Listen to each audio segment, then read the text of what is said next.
Okay, folks, we'll make a start. Wonderful. Welcome, everyone. My name's Gilbert Rochecourt. I'm the Managing Director of Village Well. We're a placemaking organisation based in Melbourne. I'll be your MC for today. And so excited to be back in Mildura after 23 years.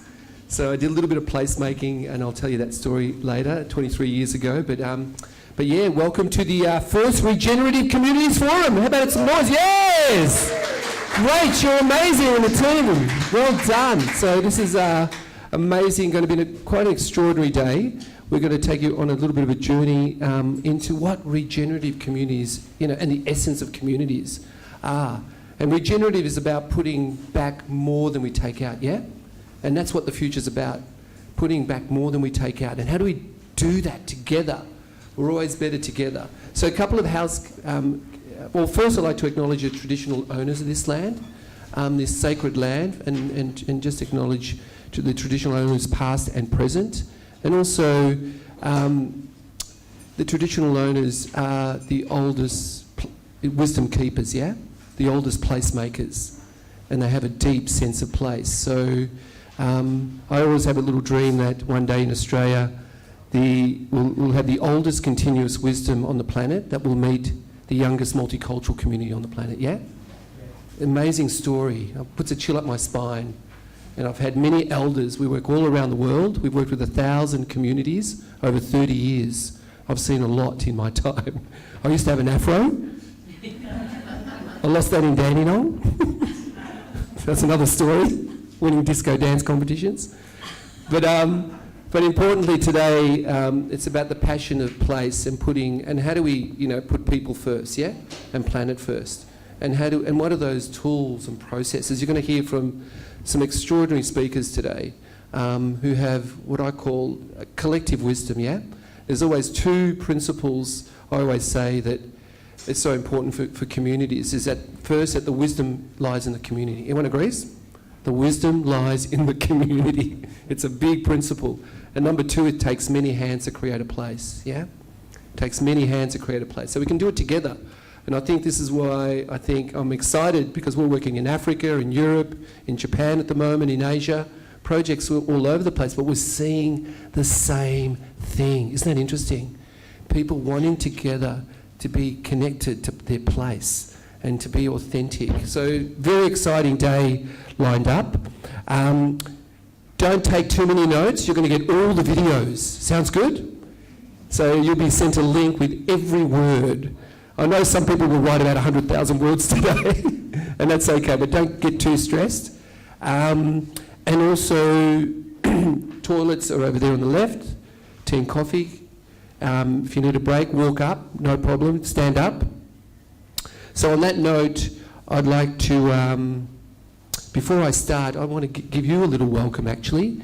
I was born in a village in Mauritius, in the rural part of Mauritius, and I've got 136 first cousins. No one beats that.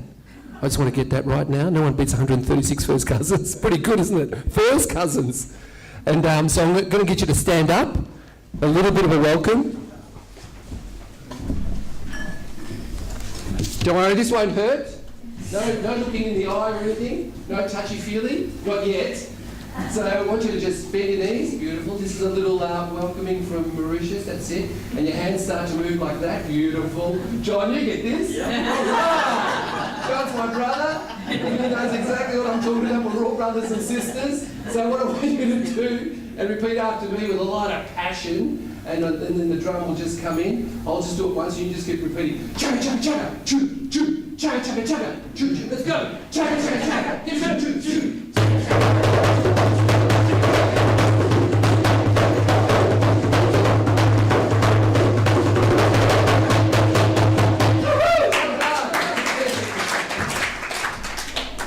All right. Now that was the important stuff we got out today. I always say, having done this work with maybe hundreds of thousands of people around the world and communities, it's all about energy, isn't it? So when you've got passion and energy, something happens. But we all got to, we've just got to get that place where everyone can be in the same tent, and that's what we'll talk about today. But so before we start, I'd like to introduce Sarah Philpott, who's a new CEO of the council, and she's super excited because she's going to create a mini revolution. I can feel it. So big hand for Sarah, who'll do a little welcome. Thank you.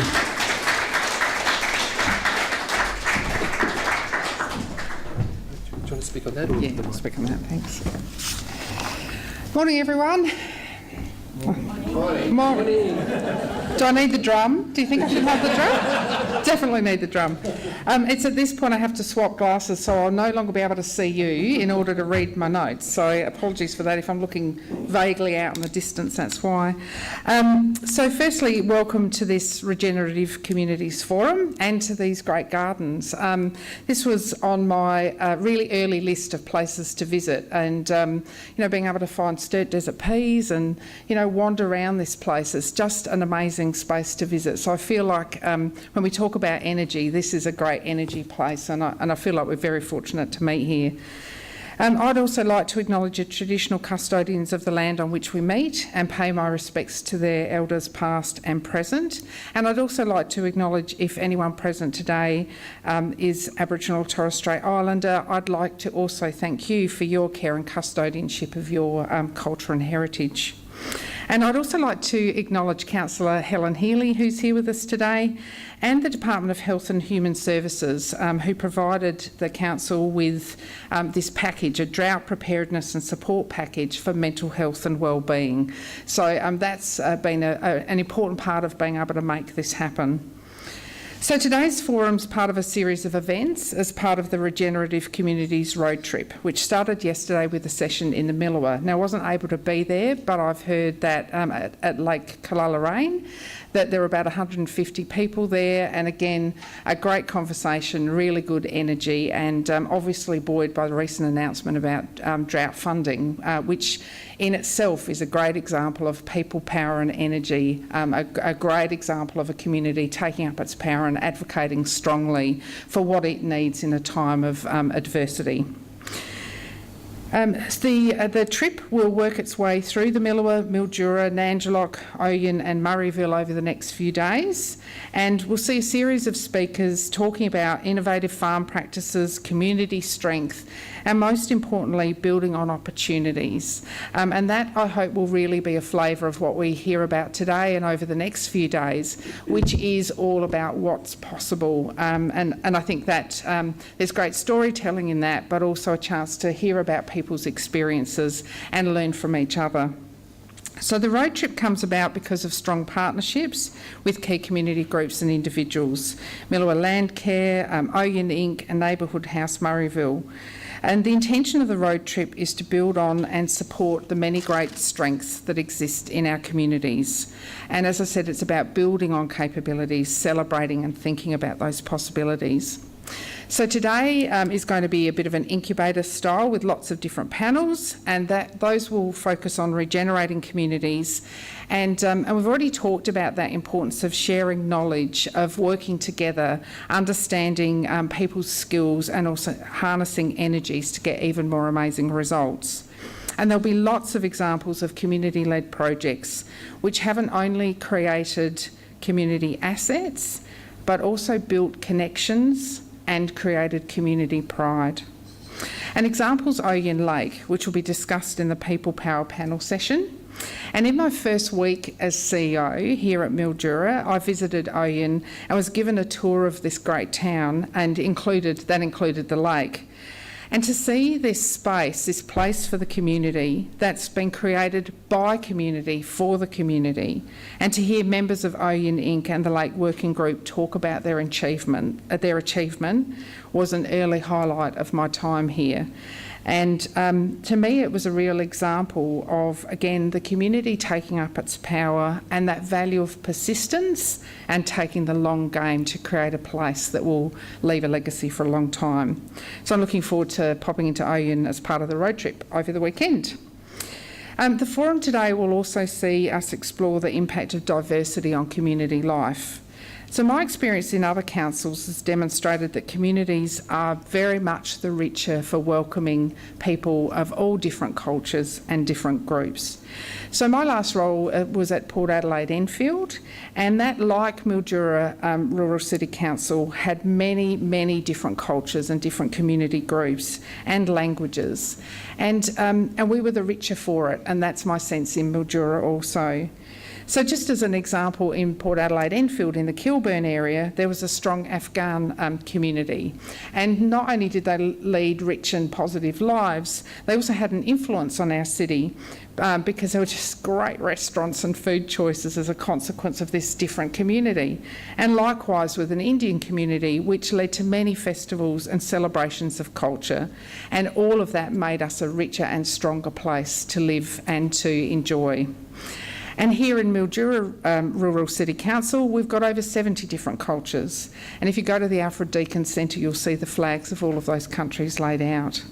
When you combine that with an amazing Aboriginal heritage and the really unique roots of this community developed by the Chaffey brothers from Canada, you can see that our places are shaped by the experience of all of us.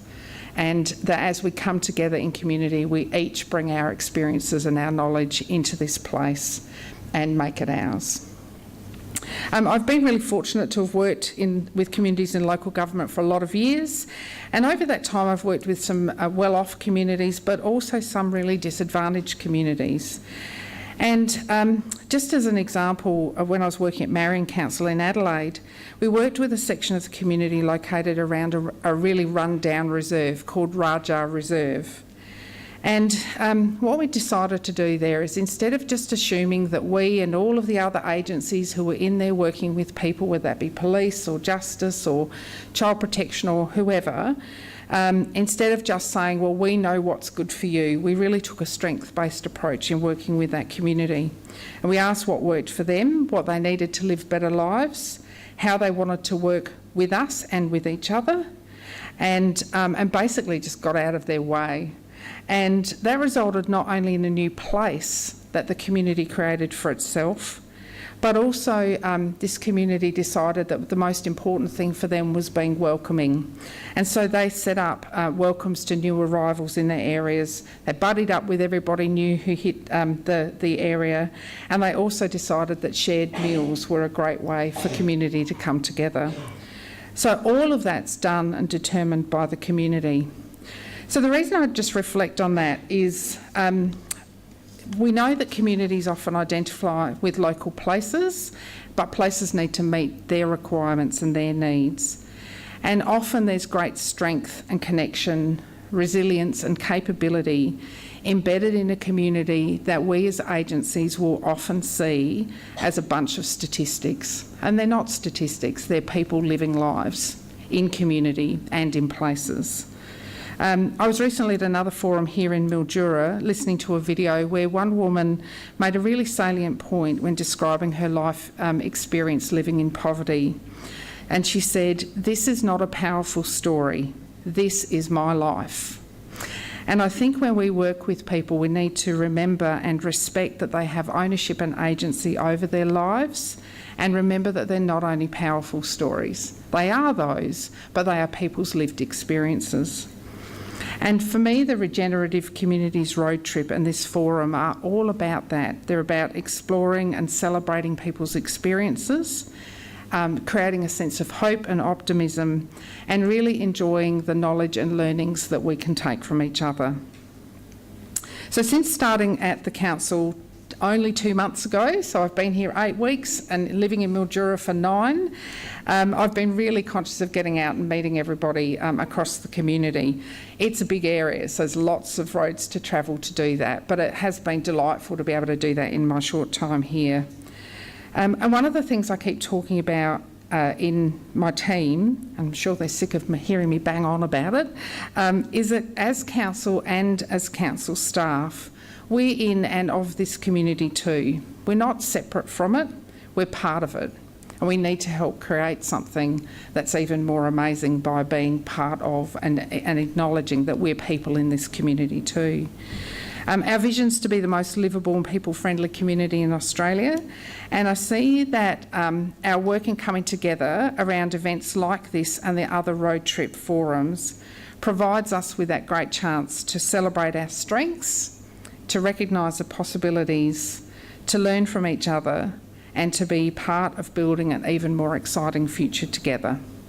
So I hope that you enjoy the forum today, and if you can make any other parts of the road trip, I'd encourage you to do so. There's going to be some great stuff going on, and just ask that today you take the best of the opportunity to meet, connect and celebrate this region, which is rich with possibility. Thank you. Wonderful. Big hand for Sarah, folks. Thank you. Thanks. Thanks so much, Sarah. So we're a little bit behind time, but we'll do some catch up. So let me just hear, who's keen to just say, why did they come here today? What do they want to learn? What was your aspirations? Who's really moved to just call out something? Call out a couple of words. Why did you turn up today? What did you want to learn? Quickly, call out. Don't be shy, couple. Connect with people. Connect with people. What else? Support community. Big words, yep. Planet needs help. The planet needs help. It's a bit of a heartbeat just then, yep. The planet needs help. What else? Think outside the box. Think outside the box. And the program is a little outside the box. And the program is a little outside the box. See what we can do for our community. We're away from. Yeah, John came from far, far away, not that far, but enough to say, who got inspired 6 hours away, said, this community is doing something really interesting. I'm coming to watch. So welcome. Yeah? What's that? More drums! Yes! I've come to the right community. I was looking for my tribe. And disco. Well done. So anything else? Who's keen to say a couple of words? Integrated support. Say that again? Integrated support. Yes, that word, integrated support. How do we join that, what I call that string of pearls, yeah? We don't separate, we want to connect. Look, we've been doing this for thousands of years, folks. Humanity has a primal brain to connect, yeah? We've lived in villages and communities. It's only in the last 150 years we just went to a little different roadmap, yeah? The time to come back to that circle. So I'm just going to give you a quick, so great, keep putting out the questions, this is going to be fantastic. Rachel will manage it, thank you, Rach. Let's go to, I'm just going to give you a 10 little minute snapshot of regenerative stories and placemaking and why this is so important, why I left becoming the general manager of Chadstone Shopping Centre. Ooh, I was in the dark side. I was there for 5 years, and then I left in 1992 to say, I want to go back to the village, yeah? I'm a village boy. It's the village people, the return of the village people. I'm waiting for it. So we'll do that later. But it's a new politics of belonging, from separation to connection. That gentleman just said it there, yeah? We're here to heal ourselves, yeah? Our communities and the planet, in that order. Ourselves, our communities, and the planet. Very important. I see that around the world. And the importance of our current story is broken. The planet's telling us that. This economic model is telling us that. So we've got lots, and we can talk for hours on this, but we're going to move on because you guys know that the current story is not working. But what is the new story? So we're in that time of the great turning, moving to that regenerative system, moving from an extractive economy, the one that extracts from life, to a life-nourishing story. Make sense? Think about it. A story that nourishes life fully. We have an extractive story at the moment. So that's the great turning. When I was with these 100,000 young people in Melbourne the other day, and regional towns and communities, extraordinary, yeah? Why? Because they deeply care. They're not judging or shaming. They deeply care. They know what's going on. Their eyes are wide open. Let's support them, and we're part of this. So, what's the question? What would a local government and business system look like that embrace community, empowerment and nourish life? How do we unlock, yeah? Get out of the way, yeah? Biggest two institutions, government and business, will need to get out of the way more to become enablers and facilitators of communities. Very important. What are the systems? What are the technologies? So what's that new story? What's the story for your community? What's its essence? What does spark everybody? What's the story that's going to wake everyone up in Mildura and say, we want to be part of this? Think about that for a moment. Have you got that story? It's got to bring the energy in the room, from businesses to Indigenous to single mothers, you name it. So it's about communities taking control, grassroots. How do we devolve power back to the community? I've been working with 100 different councils on this for the last decade. How do we, get out of the way, but work with communities, because councils are part, as so I said, of the community. We are the community. So bringing meaning and magic back into our lives. Meaning and magic, authenticity happens here in Mildura. Yeah? I was talking to Russ, why are you here? The sound dude. He said, because they're authentic. Why did he move from Melbourne? Yep. So we want meaning. As Hugh Mackay says, our biggest crisis in Australia is a crisis of meaning. So we want connection, yeah? We want to reconnect to place. So we want a more just and accessible world, affordable housing, public markets, homegrown. There's hundreds of lists. But the important thing is that there's conscious consumption and new rituals. What are the new rituals for your community, yeah? That brings people back on the streets, that reconnect to the public spaces, reconnects to healing our rivers. You know, what are those rituals of place?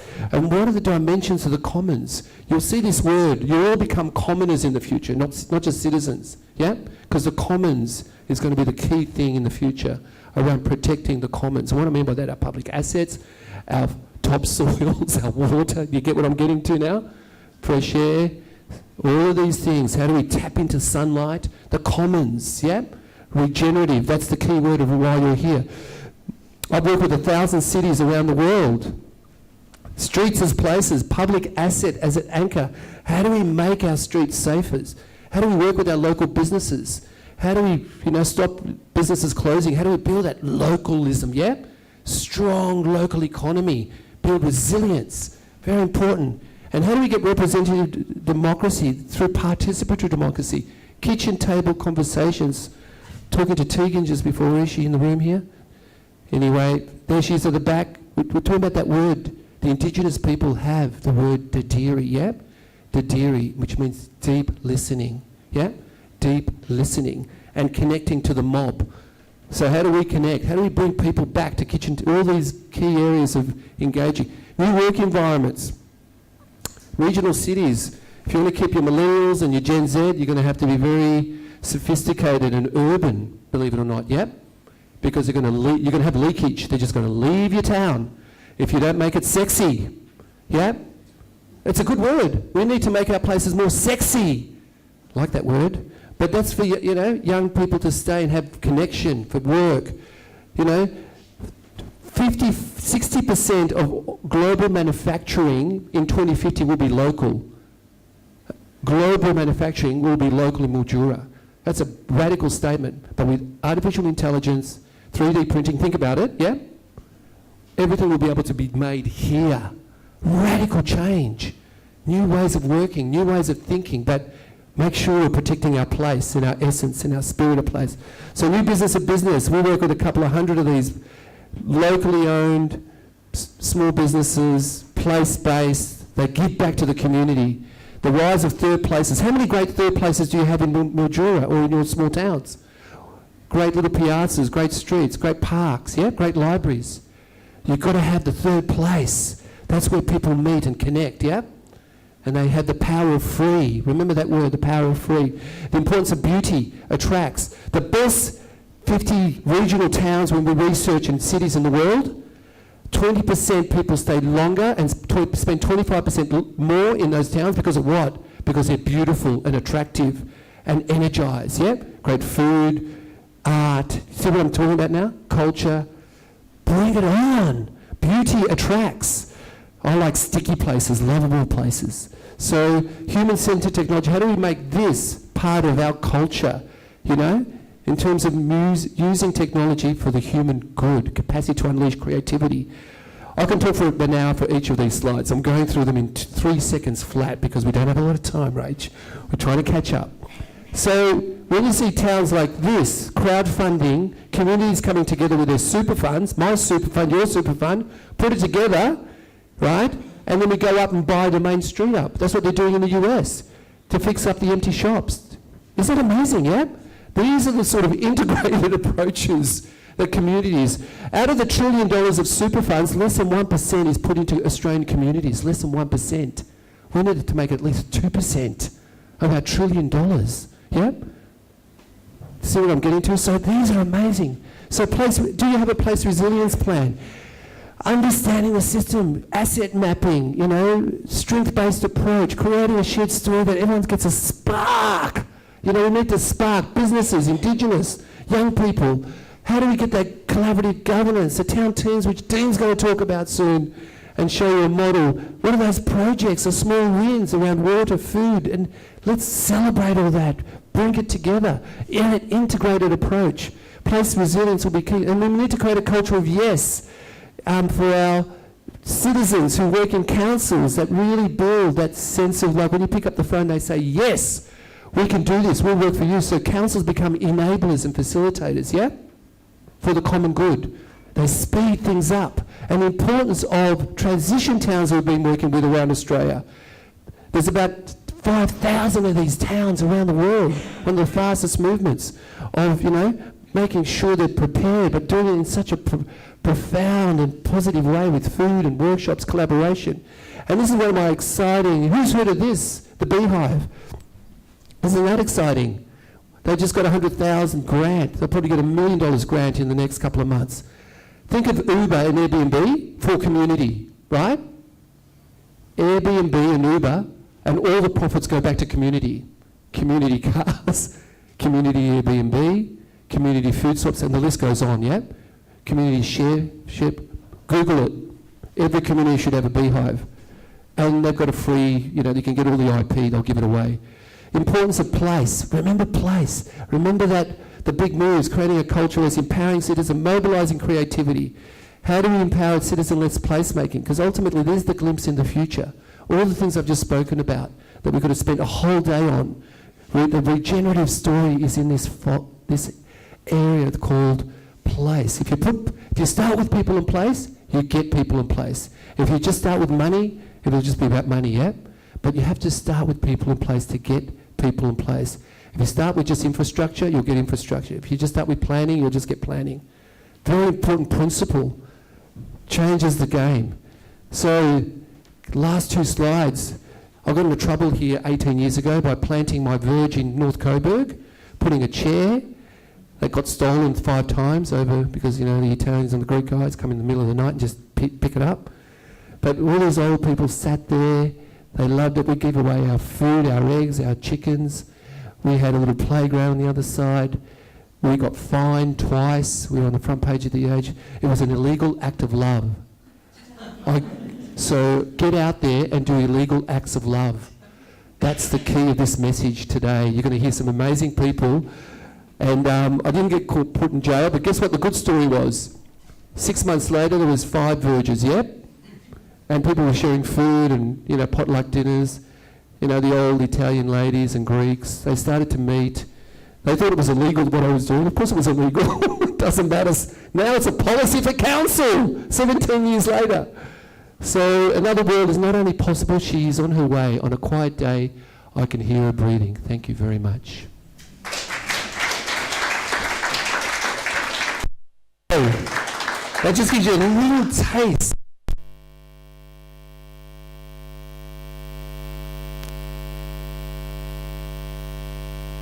Point where, you know, all our life support systems are up for growth. Today we're going to talk about all the positive, amazing things that's happening in these region, in these communities. So let's get right into that. So now I'm going to call on the first panel, and this one's about people power, power to the people. How do we devolve power back to our community? So I'm going to invite Marieke Dam, Dean Munro and Dean Cracknell to the stage. Big hand.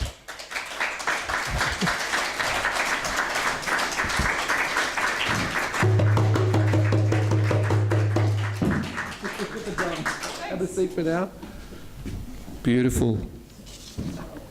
So we're going to have about 20 minutes each. Yep. I'll give them a little 5-minute warning and a 2-minute warning. So great people, great doing amazing things for the work. We're going to start straight off with, is it Marieke? Marieke. Beautiful, got that.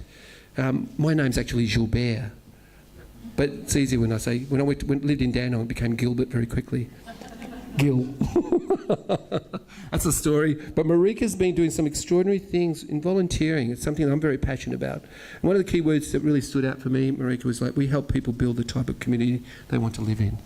I think that sort of sums up everything instead of reading these 3 paragraphs. So big hand for Marieke, who's going to talk a bit from the volunteer resource at the Centre for Participation. That's right. Go for it. Thank you, everybody, and thanks for this opportunity to speak to you today in beautiful Burunga. It was a bit of a trip to get here from Horsham, but what an amazing trip. So before I start, I would like to acknowledge the traditional owners of the land on which we meet here today, and I would like to pay my respects to their elders past, present and emerging, and I would like to extend that respect to any Aboriginal elders here today with us. So my name is Marieke Dam, and I work with Centre for Participation in Horsham, and our organisation changes lives and communities through local opportunities in community support, volunteering, learning and partnerships. So our organisation has been active in the Wimmera for about 30 years, and my background is in social work, mental health, volunteer management, project work, health promotion and adult education. So today I would like to talk to you about volunteer trends and how can we adapt to the changes that we see in this field. So let's look at who volunteers. So on the slide here, I have included all the groups that have 20% or more of them volunteering. And interestingly, in the 2016 State of Volunteering report, it shows a big group of 15 to 19-year-olds that actually volunteer. Just that group right there. So we definitely see this shift from the mainly an older cohort of volunteers to more younger people interested in volunteering at Centre for Participation. And in our introduction to volunteering sessions, we have around 15% that is actually younger than 24 and that are looking for volunteering opportunities with us or within the community. So we often see young people that might have finished their certificates and are unemployed but are unable to find employment because they lack the experience. So they often come to us to gain more experience. So why do people volunteer? So the State of Volunteering report says that giving back is one of the biggest reasons why people actually volunteer. And at Centre for Participation, we work with many potential volunteers who are looking for increased experiences and learning new skills as a pathway to employment. So we see this with young people, but we also see this with people in the age group of 30, 40, 50s that are actually maybe unemployed and are looking for new skills or new experiences to maybe go into a different pathway of employment. So we also see more people that are wanting to volunteer because of Centrelink requirements. And this adds a whole different layer to volunteering and to the definition of volunteering. But, that would be a different presentation. Another big group of volunteers or potential volunteers that we see at Centre for Participation are people that are new to our area. So one of the reasons for that is because of cheap housing. But new people to our area are often wanting to volunteer because of connections and new connections that they would like to make and friendships that come from that. So volunteering has changed over the years. So what is different? So we've already seen that, we have a big group of 15 to 19-year-olds that volunteer, but what else might have changed? One of the interesting things that I found was that in 1995, 3.2 million adults volunteered, and they volunteered for roughly about 74 hours per year. And that actually increased to 6.1 million in 2014. So I thought that was amazing. So there's a little bit less hours, so it dropped to 56, but it's an amazing pool of volunteers that give willingly to their community. So some of the things that have changed is that people are more mobile. They move around more between towns, and therefore they are less likely to stay for many years in the single volunteer role that might have been the way in the past. So people are more time poor and often volunteering competes with work and caring responsibilities. So potential volunteers are more likely to look for more flexible roles, shorter hours and less time commitment. Virtual volunteering is also on the rise, and it actually stated that about 44% of volunteers had done some form of virtual volunteering in the last 12 months, and 19% was actually interested in continuing that.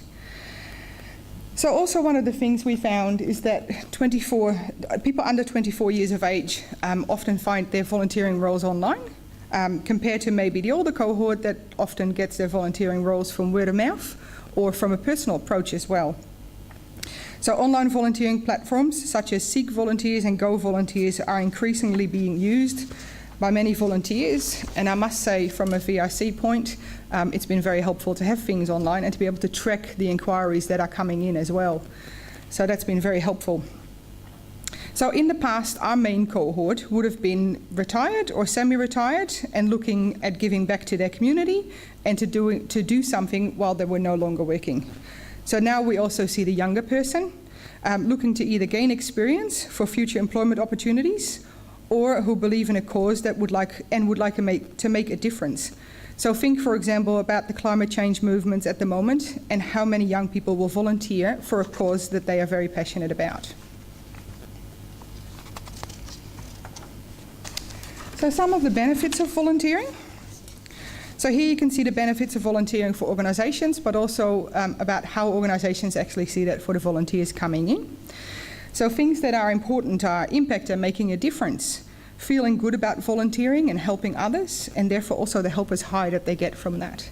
It's better for our mental health, and it increases our social connection. There are great benefits of volunteering.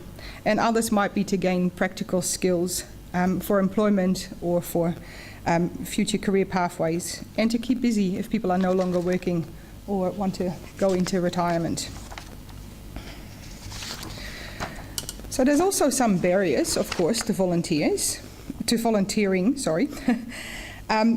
So I think it's important to have a variety of different volunteering opportunities available that match potential volunteers' interest and skills with the volunteering opportunity.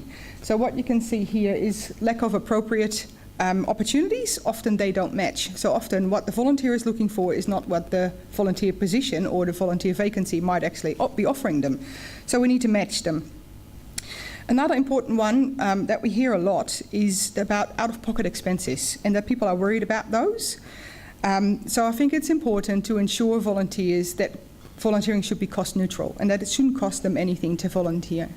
So even though they might be using their own vehicle to get to a volunteering opportunity, it shouldn't cost them anything once they are there.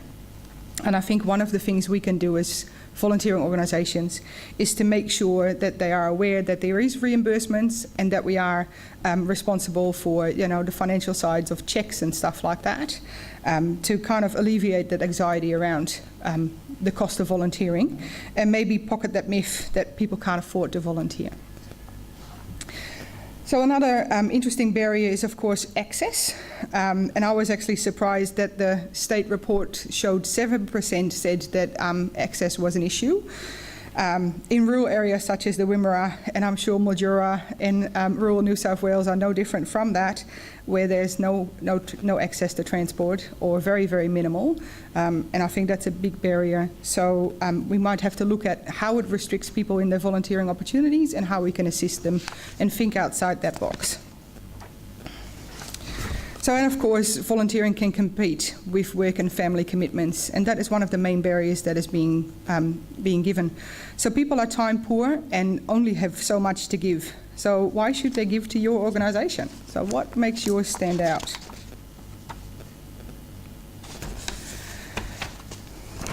So as I said before, often there's a disconnect between demand and supply in the volunteering world. So often people want what people want from volunteering and the opportunities are out there, they actually don't match. But also sometimes volunteer organisations are looking for manpower and the volunteer is looking for individual skills and experience. So how can we make them match? So I think it's important to have a range of volunteering opportunities that actually match people's skills and interest, and that they can choose what they would actually like to do, but also that there's a clear role description so everybody knows, volunteer and organisation, about what is expected from the person and who they report to. So if the main motivator for volunteering are to give back, social connection, learning new skills, and and making a difference. So, and if they say that volunteering is making them happier, how can we improve their experience with us? How can we stand out as an organisation, and how can we recruit the volunteers that we might need? So I think there's many competing organisations, especially in small rural communities, where we sometimes dip in the same pool of volunteers for multiple organisations and causes. So again, what makes your organisation stand out, and why should they choose you to volunteer for over another organisation, or maybe next to another organisation? So again, most volunteers are under 24 years of age, find their roles online, which is definitely a difference from how it's been done in the past. So how, as volunteering organisations, do we keep up? What do we use to attract and recruit potential volunteers?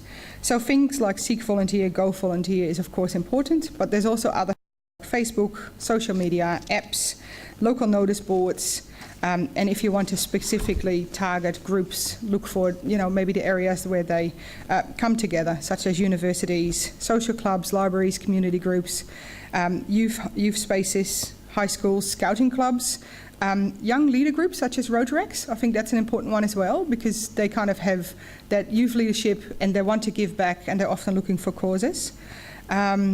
And of course, Volunteering Australia and Volunteer Victoria are great ways of finding roles. And I found a new one too, and it's called Volley. I'm not sure if anybody's heard about it, but it's an online platform for actually skilled online volunteering. So I'm thinking that that might be on the rise as well, especially with young people. So a little bit about the theory of change.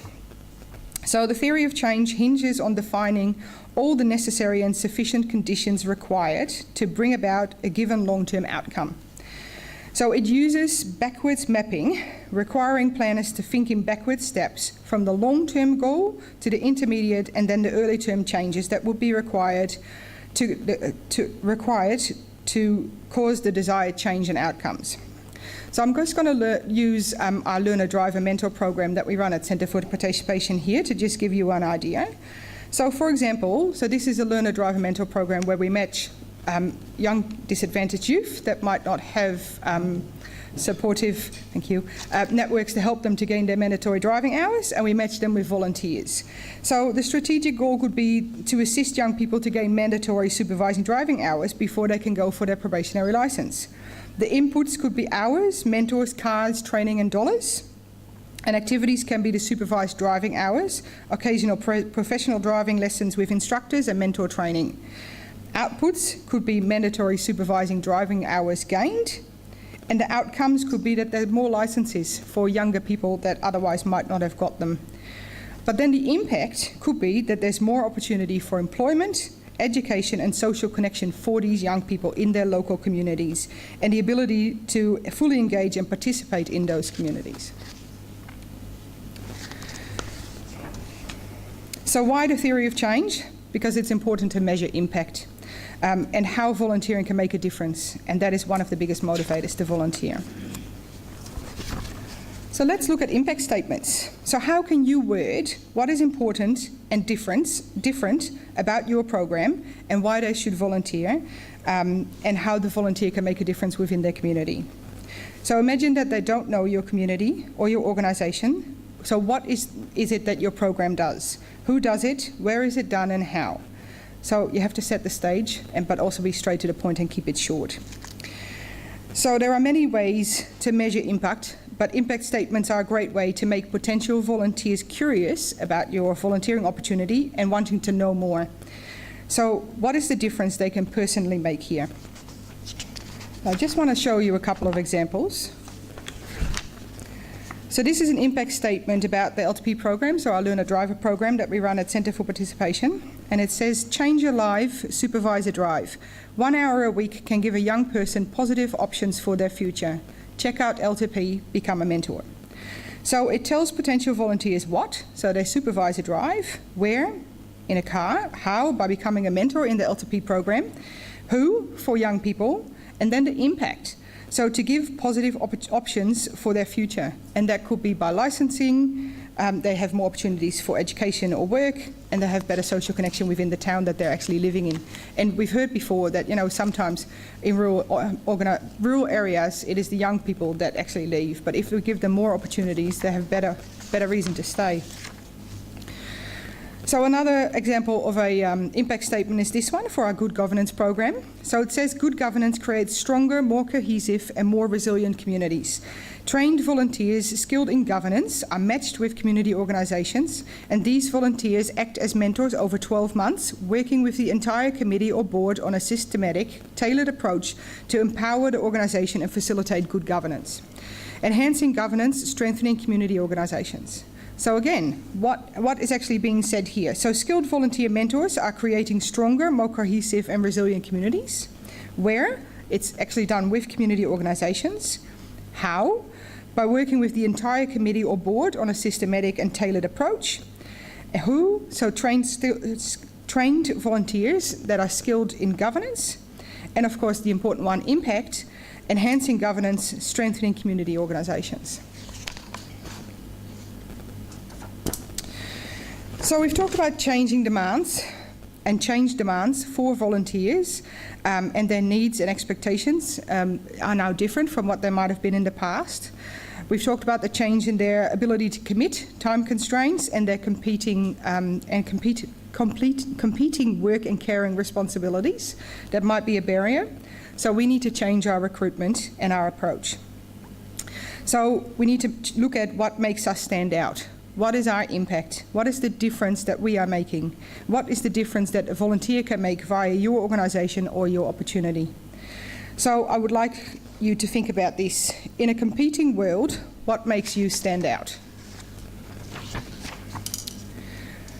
So as a bit of a last note about engaging volunteers, at our Volunteering Victoria conference the other day, we had a presentation about McCrindle, and they were looking about the differences between the different generations and how they have different leadership styles and different approaches.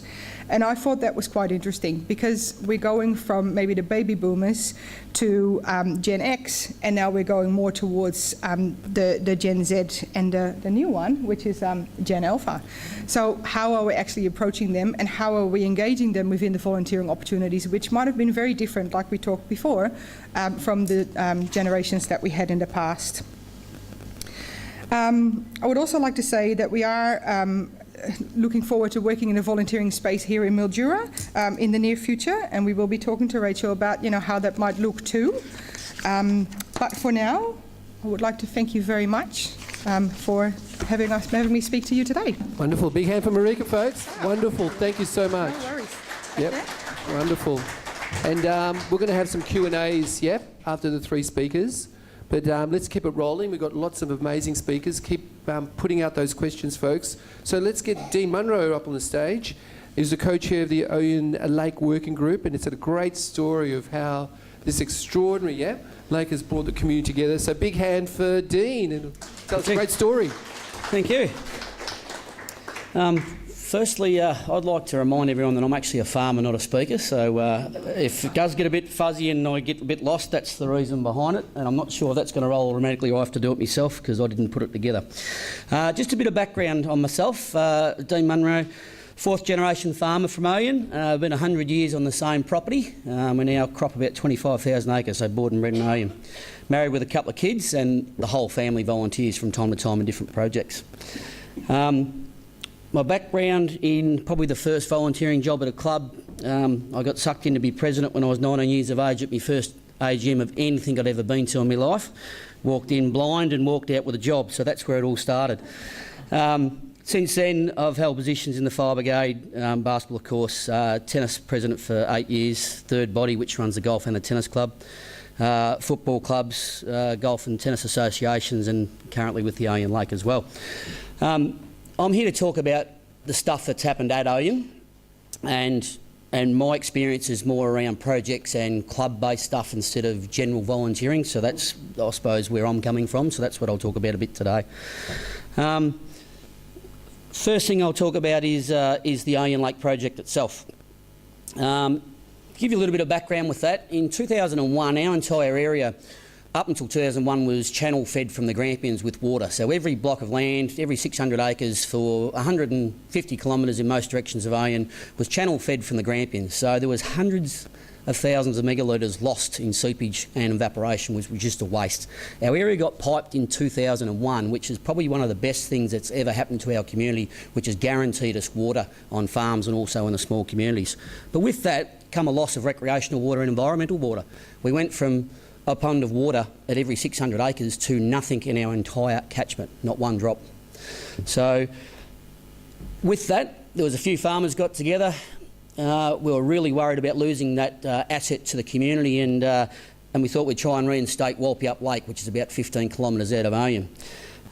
We banged on the door of lots of organisations for 15 years and didn't get anywhere with the will to actually get water back into that lake.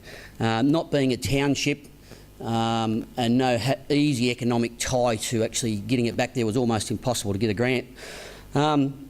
So in 2014 there was a property come available at Oyen, which was old reservoir sites. Grampians Wimmermelly Water had to rehabilitate it. It had been reservoirs for 80 years. They didn't want to do that, didn't want to spend money. They said, as a community, got a bit of an idea on what they'd like to do with it, and we put our hand up and said, yeah, we'd like to build a lake there. So that's where we started.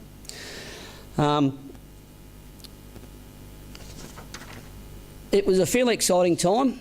Everyone got on board. Everyone was really keen on getting this project up and running.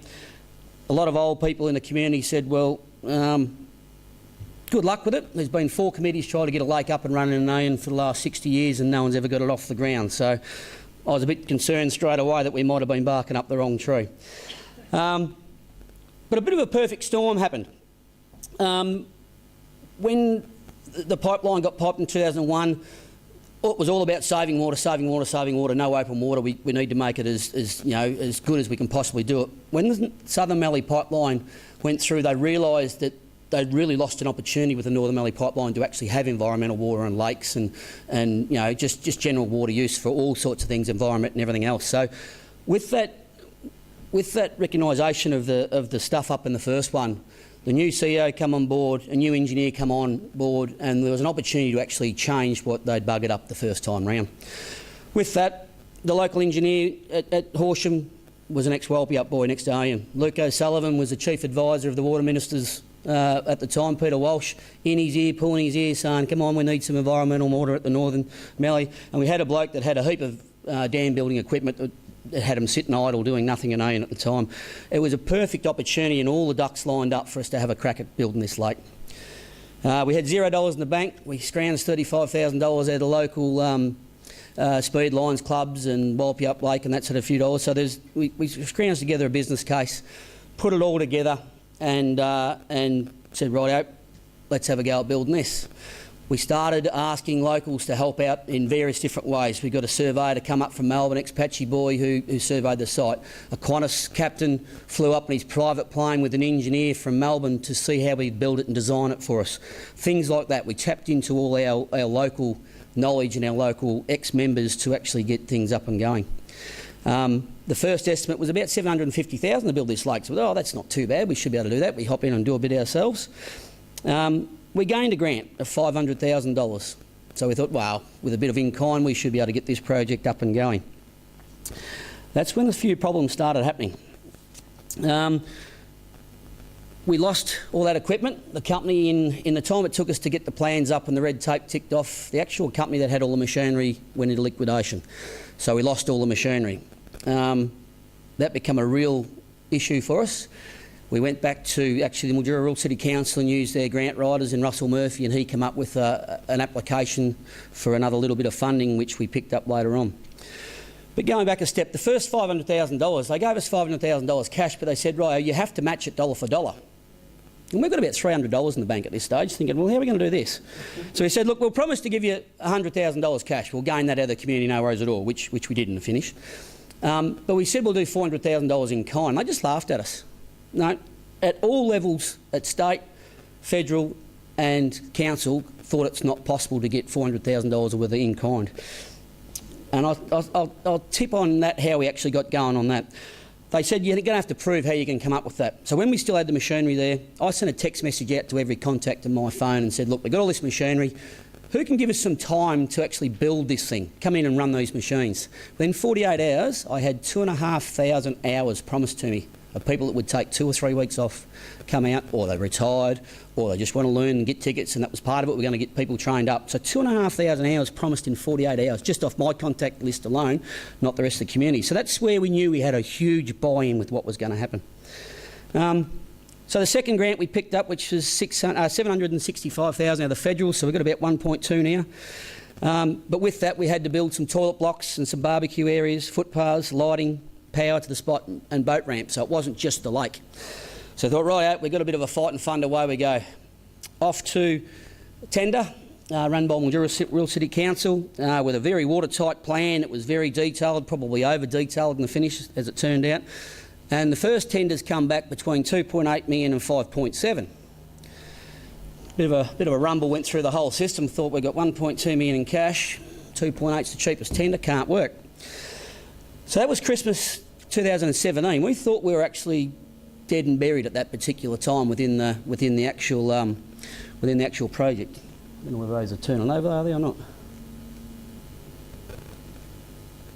There we go, gone the wrong way. So we thought we were dead and buried.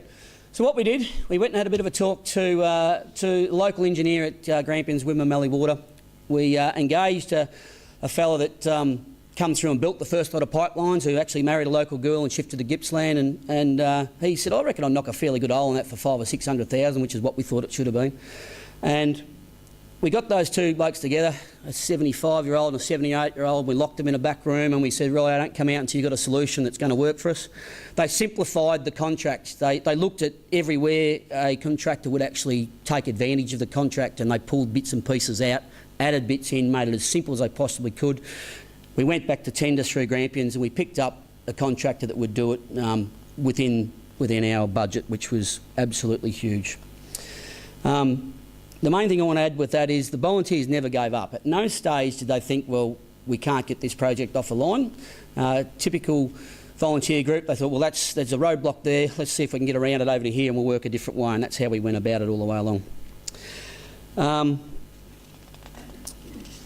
So now we've got a little bit of cash in the bank, but the problem is the cost of building the lake was almost the entire amount of cash that we had sitting in the bank. So we knew we had to do a hell of a lot of work. So the call went out to the volunteers, rightio, we need to strip the first 100 mil of dirt off this entire site. That was, I think, a Wednesday phone call or text message went out to that same group of people we sent out, and by that weekend we started our first working bee to clean the sites up.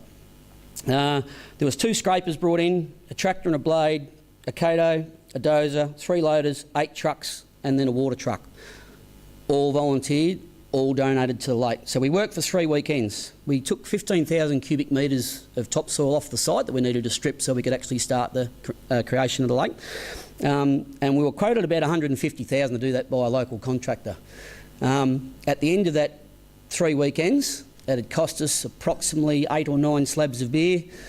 The sandwiches and pies and that were donated by the local bakery, and not one person even took fuel for their machine. So some people probably cost them $3,000 or $4,000 for fuel for those 3 weekends, and not one person even took fuel. So that's the sort of buy-in that the community had trying to get this project up and going. The second working bee we had, which was a little time later, there was about 60 100-foot high gum trees, sugar gums, that had had their feet in a lake for 80 years and then were dried out for 20 years. They were rotting through the middle, they were dropping branches left, right and centre, and they looked quite sick. We got an arborist in to have a look at them and he condemned the entire lot of them.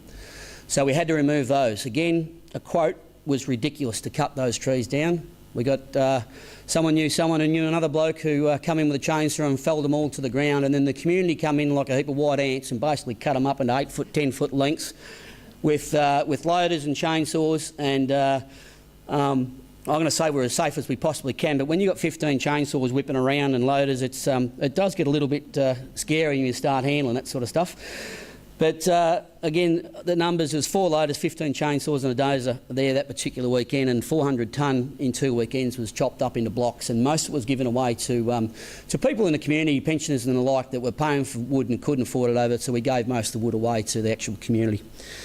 The next one was to cart a bit of loam in. We needed to cart some loam in to the project so we could get some grass areas started. So there was 3,500 cubic metres of loam brought in. We brought it in 1 day. So 9 trucks, 2 loaders, a grader, and again, not one person would take diesel, and the food was supplies, cost us a little bit of beer once again. Fairly good currency, that Yugoslav currency. The slab of it goes a long way, I can assure you, when it comes to volunteering in small communities. Not everyone drinks, but I think they all enjoy the aspect of it after they leave. We also had to bring a heap of gravel in. That was priced at $150,000 by the contractors, and we said, no, we reckon we can handle that part as part of the tender. That gravel was donated from a farmer out the road. We had to pay for a contractor to come in and crush the actual stuff up. But we set it out into the roads, carted it in, done the whole lot, and it cost us that $5,000 only for that. So, so far we've saved nearly $400,000 already off the project just by what's gone on. We then had to bring another heap of loam in for some grass areas in the watering system. There was a lot of work done with the watering system. We got ex-locals to help us out with that. It should have cost close to $100,000 and cost $20,000. Again, that's another way the local volunteers worked and all that. We talked earlier about the 14% of people don't know how they can get into a volunteering job. That's very much the case in this one. Everyone kept coming up saying, oh, I haven't got a truck, I haven't got a loader, I can't help you. I said, there'll be time. There'll be time when that'll actually happen. And that's when we're starting to get those people to do some jobs now. The local power blokes are putting power onto the site. The plumbers are starting to work on the sewerage and stuff like that that's going in on some of the watering systems. People are up there cleaning toilets, mowing grass, chipping weeds. We've had one lady that's 75, 76 years of age, has probably missed 10 days in the last 4 months being up there chipping weeds. Just goes up there, doesn't even just chip them, puts them in a buddy box and carts them away. It's amazing what she's been able to do the whole way along. The media stuff, building park benches, grant applications. There's just a million different things all the way along. That's an interesting one. That was a boat race. That's at the Iron show. So they had all these boats, and there was about 10 or a dozen boats, and the idea is you pick them up and you run 100 yards, turn around and come back, and the first one back wins. Well, we walked 3 steps, dropped it down and opened a can. That was our idea of what we wanted to do in the boat race. We come last, but we did get a prize. That was raised a bit of money. I think $500 went to the lake out of that one. Just on the last week with Dementia Day, I think it was Wednesday or Thursday last week, we started a dementia garden. Obviously we've got a very green site there, and we thought we need to start doing a lot of work. And someone from the hospital came up and said, well, what about a dementia garden? A lot of people lost family members from dementia. How about we build something where people can sit and reflect and enjoy a little bit of gardening at the lake in a public place? And so we built one of those. 90 volunteers, 40 kids from the school come up to help, and that was absolutely amazing, the workload that was there. There's been over 1,000 trees planted over the entire site as we go along.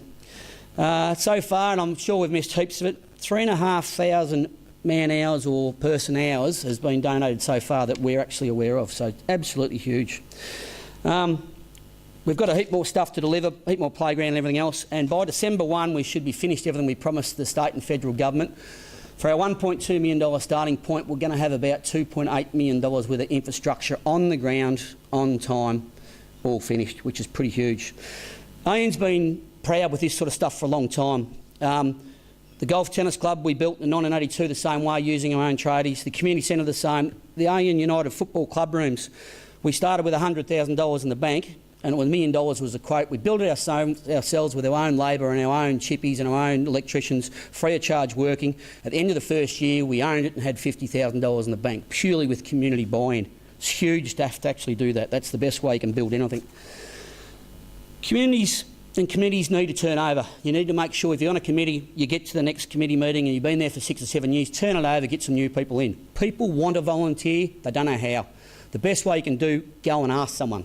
they'll say, oh, I can't do that job. They're too good for me, I can't do that job. Well, the only way you're ever going to get people in the community to volunteer is to ask them. You need to get off your seat and actually go and ask them, can you please do this job, and give them every opportunity to actually fulfil that role and help them and train them to do that.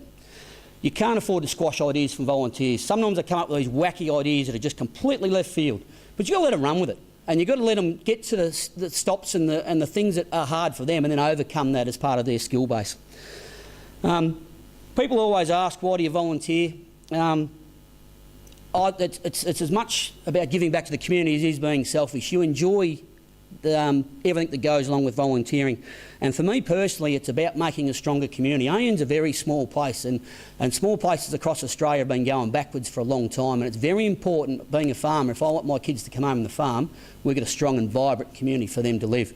So as much as it's volunteering and you think you're having your time with everyone else, it's actually selfish, because you're actually building your own community that's stronger for yourself and your family to live in. The one thing I always said when this project would be finished for me, when I see Ethan, the young fella, put the milk crate on the front, the fishing rod, and go down and catch a fish. And unfortunately, bloody near driving age, it's taken us that long to get to that point. But there is fish in there, and everything's going good. And got a huge weekend with fireworks and opening of the boats this weekend. So I'd like to invite you all down tomorrow night. And thank you very much for the opportunity to have a chat. Big hand for Dean, folks. Amazing. Wonderful. Wow. Pretty amazing, huh?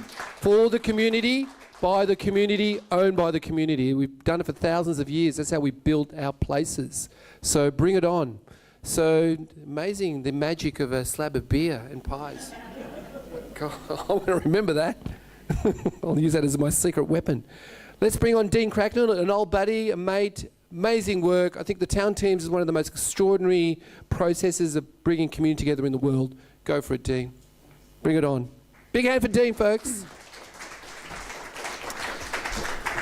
Thanks, Gilbert. And I've taken 2 days to get here from Perth in WA, and stories like Dean is what I'm. That's my purpose in life, is to help people like that achieve more. So well done to Oyon community. So the town team movement, I'll tell you a little bit about it, but basically it's a movement of positive people around Australia, doing exactly what Dean's talking about in his community there. But not just doing it in your own community, connecting us all up as part of a movement. So we learn off each other, we get inspired by each other, and it becomes a thing that people buy into, something that's bigger than themselves. So I do live in Perth now. I actually was born in Witchyproof, so I'm a Mallee boy. Haven't been back for a very long time, but walking in and smelling that woolshed smell kind of brings back memories. I'm also an ex-local government worker, so I really love local government, great friends still working there as well, and very passionate about local government and local governance. But I think, like Gilbert said, we've got to change the way we think in local government. We've got to enable people to do things, help people do things for themselves rather than trying to do it for them or particularly stopping them. And I think local government is the answer to many of the things we're talking about today. I think state and federal have a big wake-up call. They need to get on board with this program of community-led action and people power. So I think the state and feds need to help this process rather than dictating to communities what they should do. So in a nutshell, that's what we're about, but it's really what Gilbert and Dean have been talking about. A couple of things just in terms of the background. You'll have to bear with me. I'm an ex-urban planner, ex-local government worker. So for me, some of these concepts make sense. Hopefully they make sense to you as well. But often we talk about infrastructure and billion-dollar investments in freeways or all this hard infrastructure stuff, all this money that gets spent on things. And often we forget about the software, the people, the connections, the relationships, the feelings. So we spend all our money on building things, we don't have staff to maintain them, or we don't have people to connect with those places, and maybe just building that thing wasn't the right thing for that community anyway. So it's a bit like a computer. If you don't upgrade the software in your computer, or occasionally you buy a new computer as well, that computer's not going to be effective and it's not going to work. It's the same in our places, and I think that's where the feds and state probably need to to think a little bit more about investing in that software of getting communities working again. So the town team model, it might sound like a fancy name, but essentially it's trying to bottle that country spirit in a city context, but right around Australia, like I said, so in regional cities, towns. It's about businesses and residents working together. So often we find that you have a business association or a chamber of commerce, a local residents group, a darts club, footy club, and they're all doing their own thing, which is great, but they don't work together and there's no common vision for that town or place. That's even more evident in city areas, because in country areas, at least you know the people and you know who to ask. In the city, you don't even know your neighbours. You don't know the people down the street. You often don't know the local butcher or shopkeeper as well. So it's trying to get everyone together, and this is all free. All the stuff we create is free, and we're wanting to give it away to communities if they want it. So it's about being positive, proactive. Non-political is a really important one. We don't want to get into Labor, Liberal politics at all, or any of that party political or candidate specific stuff. It's about being non-political and being about the whole community, not just one or two interests. So it's a free model that we really encourage you to use if it works for you. It's all, the only requirement, we don't like bureaucracy or forms or anything like that. The only requirement that we ask a new town team to align with is our Charter of Behaviour. So it's not about what you do, it's about how you do it. So like I said, it's about being non-political. So if a group's wanting to be political, that's fine, but that's not our bag. So that's the first part of the Charter. It's about being positive and proactive. It's incredibly easy to be negative. It's so easy to be negative, but it's hard to be positive and proactive and make things happen. So we want to support the positive and proactive people. We're working for the whole community. We're independent of government. We work very closely with local governments. So our organisation does, but also the town team. And we build a relationship, an ongoing relationship between that local government and that community via a town team. Often we have one-night stands in community engagement. So the local government will say, well, what do you think about air conditioning policy, or a new building policy, or our new dog law? You have 21 days to comment, fill in this form and send it through, and we won't even tell you what we did with that form. Or in the community, we bring up and say, oh, there's a barking dog next door, it's not my job, you go and fix it, local government or ranger. Often it's that kind of transactional relationship. We're wanting to build long-term relationships where there's give and take, and it's an adult-to-adult conversation. The best thing to come out of Perth, I can't even remember the last good thing that's come out of Perth, but Fat Cat and Friends, that came out of Perth a long time ago. There's probably some other good footballers that probably come out of Perth as well, but this is a Perth thing. We borrowed the town team name from the UK, but there's 38 town teams now. So I think when I first met Gilbert a couple of years ago, I think we were about 16, so nearly doubled the town team since then. Have a few in Canberra, there's a few emerging in Sydney as well, and in southwest WA. But like I said, we're really hoping to build this network of positive community groups around Australia. So a few of our key principles, and I think a few of these have been touched on already, but local people are the best asset of any place. The best asset. We need to break down silos. So this is actually a WA wheat belt photo, but silos for me is a really important thing to have in our minds, particularly in government, but also in the community. So in local government, we have a planning department, we have an engineering department, we've got community development, other departments there. And when I was working in local government, the hardest thing was not to engage and talk with the people in the community. It was actually to talk with my fellow local government workers. And there was very poor communication, very poor integration across silos. And as you go up into state and federal, I think that becomes even more evident. But it's also, like I said, evident in the community as well, that if those local groups and those local leaders aren't working together and don't have a common vision, then the same issue applies. But place and having a positive vision for your place is the way that you still have the silos, but at least there's something over the top that we're there to progress, own, or whatever the place is, that is a way to break down and unite people in a silo-based system. Lots of small wins create big changes. Often the biggest challenge is to not worry about the huge projects that everyone would like to do or have been planned for years and never happened. It's about small things, about smiling at a neighbour, about picking up a piece of rubbish, about shopping local, about walking your dogs or your kids down at the park, being part of your community. They're all things that are really important. So that means everyone can do something every day. You can smile at someone, one person, and that might make a difference to that person, but it also makes a difference to that community as well. So lots of small things add up to big changes. It's people that create the change. There's no master plans, there's no policies, there's no programs that do it. It's got to be about people and leaders. So our organisation, our purpose is to help those leaders to be positive, to be supported, to feel like they're making a difference, because they are and they do. We've just started working out, okay, so there's 38 town teams now. How many actions have they done? You know, how big can this thing get? We're thinking ridiculously big.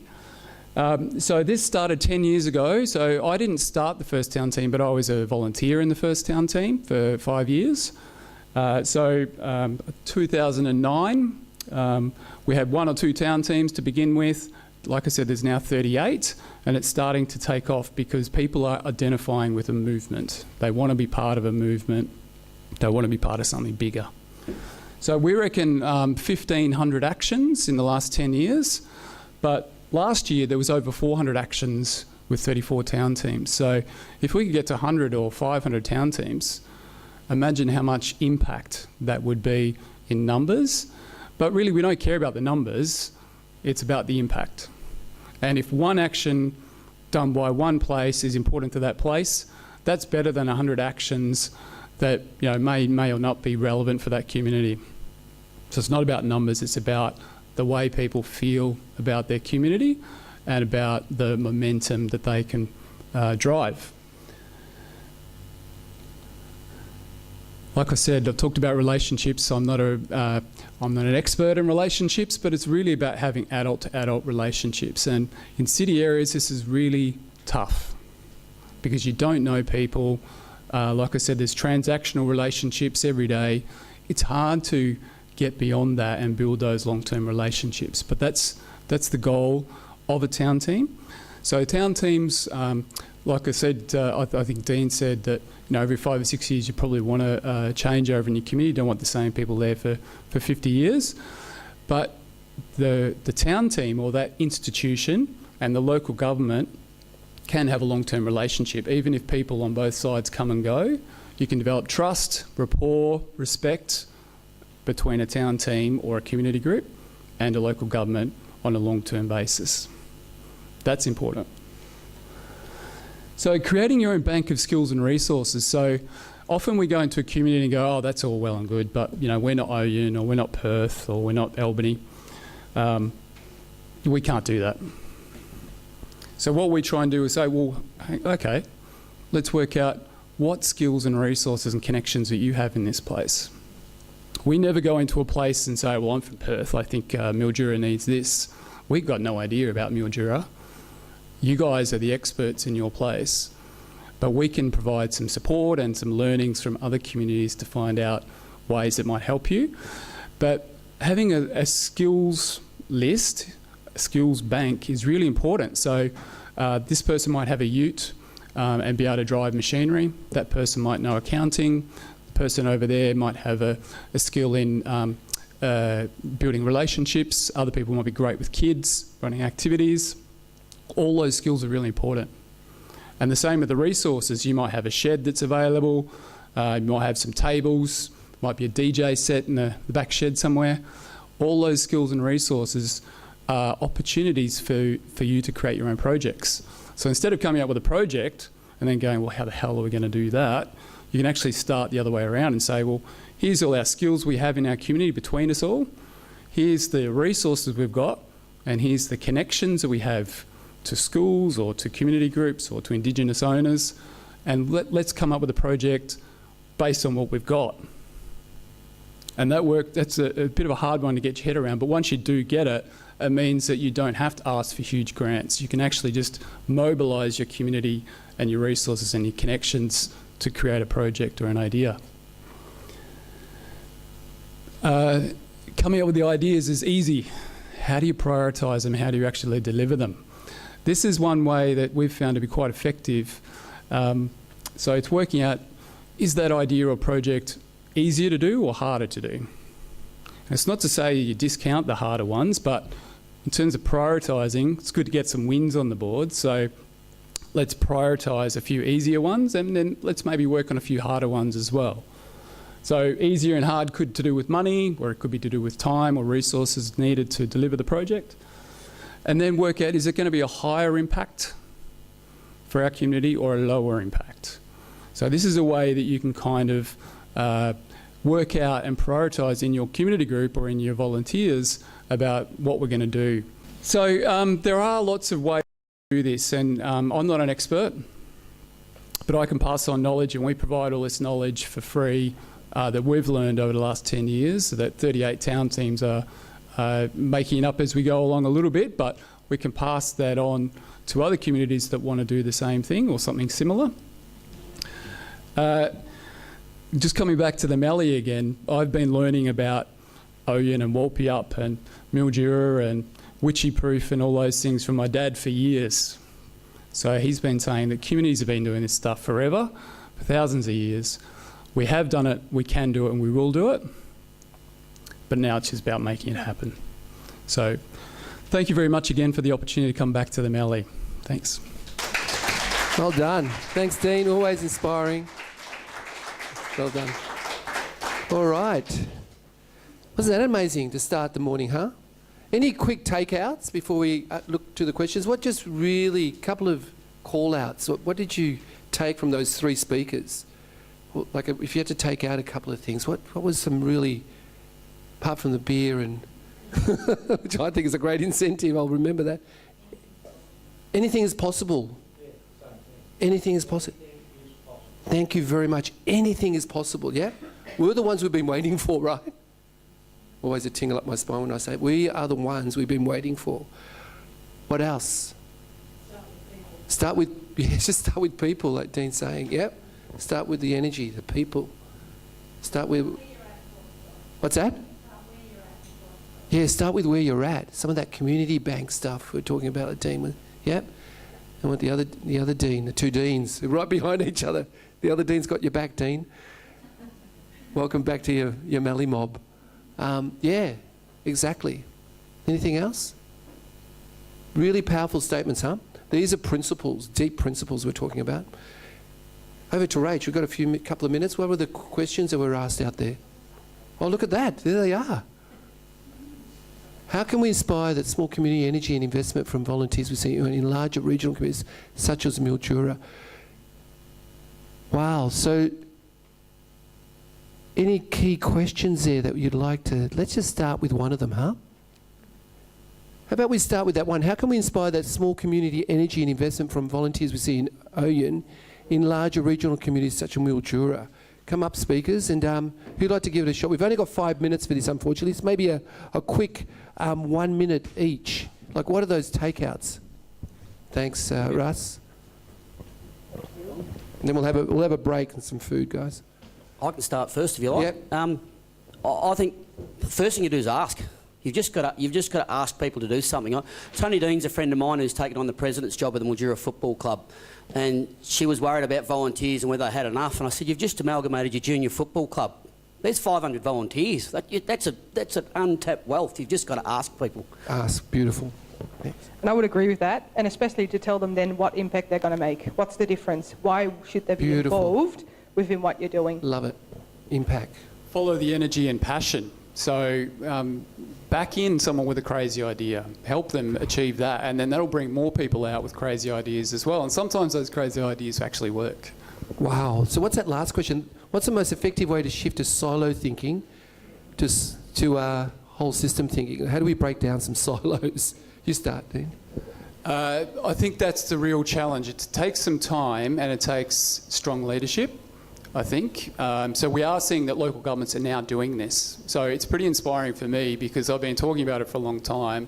Local governments are now making it happen, and it's placing people at the top. And you still have your silo bases to some extent, but put place and people at the top, and that's a way to unite everyone. Wonderful. I think partnerships are very important as well. So just to make sure that we all know what kind of influence we can make or difference that we can make within our different, departments. But if we work together, and how we can actually create a bigger impact to all of it. Beautiful.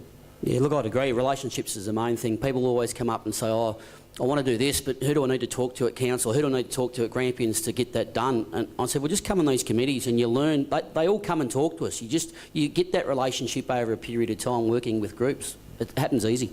Beautiful. And that's sort of like that question. Dean, what are the 3 lessons learned from your experience that would assist other communities? And we could talk about town teams and volunteering. What are those 3 key elements? The first one's never give up. Once you've got a plan and a goal of what you want to do, you just can't give up. Doesn't matter how much red tape or how much stuff gets put in your face, you just got to say, no, we'll go about it this way, or no, we're not taking that answer. I want to come above you or behind you, or just get to wherever we need to get the job done. Beautiful. I think for us, it's about impact, it's about creating opportunities and actually looking at the barriers and how we can break them, and then looking at, where do we actually go and how can we make sure that all those organisations are giving up their volunteer vacancies and get volunteers in to actually match that. Beautiful. And you, Dean, for the town teams? Just do it. All right. Keep it simple, stupid. Just do it. Illegal acts of love. Don't tell council. Yeah. It's all right. It's all good. You'll do it too. All right. We're in it together. That's what we did. Beautiful. That question there about how do we inspire and mobilise volunteers, or those creative incentives? How do we get, especially youth, how do we get those differently minded, hard to get reached to volunteer? I know beers have one. You've got to give them an opportunity to do what they want to do. Right. It's no good taking all the kids up and saying, right, you need to come over to this place and build a change room for the netball club. You need to go to them and ask what is passionate for them, what do they want to do, and help them achieve their own goals. Beautiful. And I totally agree, it's the passion about it. What are they interested about and in, and what can we actually do to make them involved? Beautiful. Exactly what Dean said, and that's confronting because it's letting go control. It's not about what we want or our town team necessarily wants, it's about what the community wants. But you've got to back people in with the energy and motivation to have a go, and there's going to be failures, but accept those failures, but also celebrate the successes and back people's ideas and passion. Just with that, for 15 years we tried to get water into Walpiup Lake, and I knew that was never going to happen. I battled in there for 15 years knowing it was always going to switch to Owen, because that's where it had to end up economically. So for 15 years, I helped them do whatever they do, knowing that it wasn't going to work. Oh, it's amazing, isn't it? Wow. Gee, the questions keep rolling in. How about we, I think someone's going to, how do we register for our town team? I think they'll come to you. Just send us an email to say you're aligned with that charter, and that's it. Beautiful. That's the extent of the paperwork. Great. Watch out, Mally. You'll be back in your old country. So, we've still got a couple of minutes. How are we going, Rach?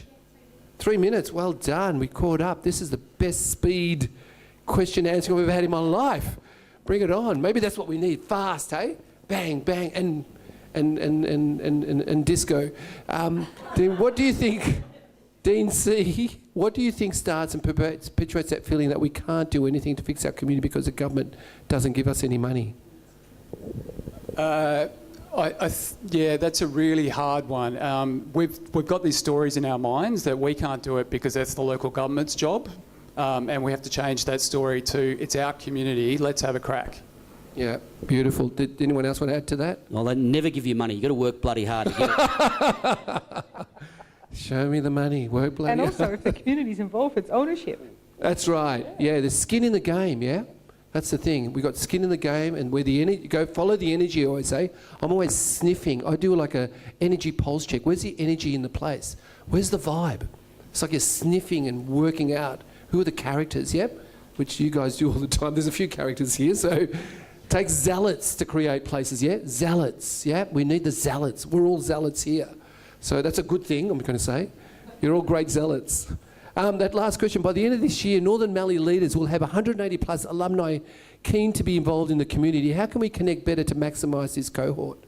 How do we mobilise? Ask them, what do they want to do? Yeah, beautiful. Start simple. That's pretty much all it is. I mean, Yep, you've just got ask. to have an idea.